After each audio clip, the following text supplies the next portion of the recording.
tonight, after nearly a month on the run, an 18-year-old turns herself in, now in custody in connection to the murder of a former corrections officer.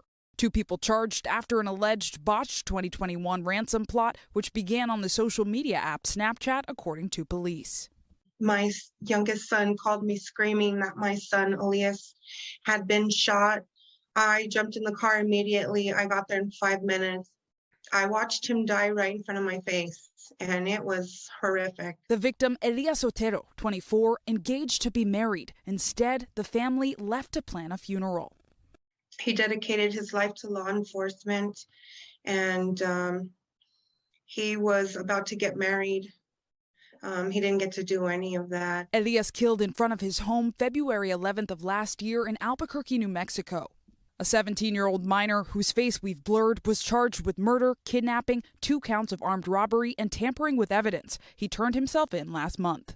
Now Annabella Dukes, 18, faces the same charges and is in custody.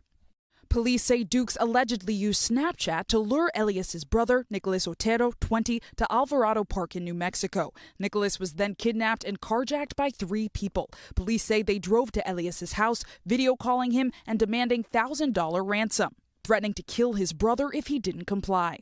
According to law enforcement, Elias went outside with a gun but was immediately killed. The suspects fled and Nicholas escaped.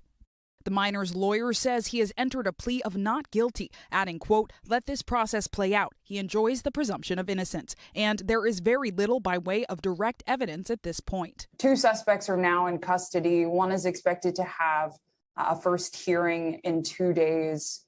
What do you want to see? I want to see him kept behind bars. Elias's mom, Alicia Otero, started a community group advocating for tougher bail laws and longer sentences for violent offenders. I want the people who were involved, all of them, to be put in prison. I want them to stay there. This incident swept up in the city's unprecedented year for homicides, Albuquerque hitting more than 100 killings in 2021 for the first time on record. New Mexico's Governor, Michelle Lujan Grisham, pledging, "And we are going to pass a law this session that will keep violent criminals behind bars until justice can be done."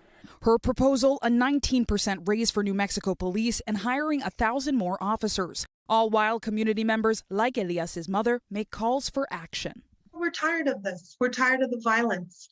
Everyone needs to put the guns down. All right, Zinclay joins us now from here in 30 Rock. And Zinclay, I understand this isn't the only carjacking case Anna Dukes and the other suspects are linked with?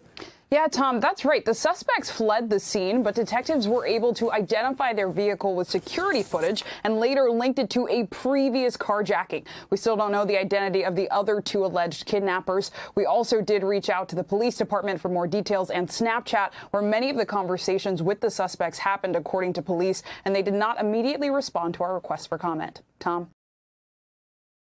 Thanks for watching our YouTube channel. Follow today's top stories and breaking news by downloading the NBC News app.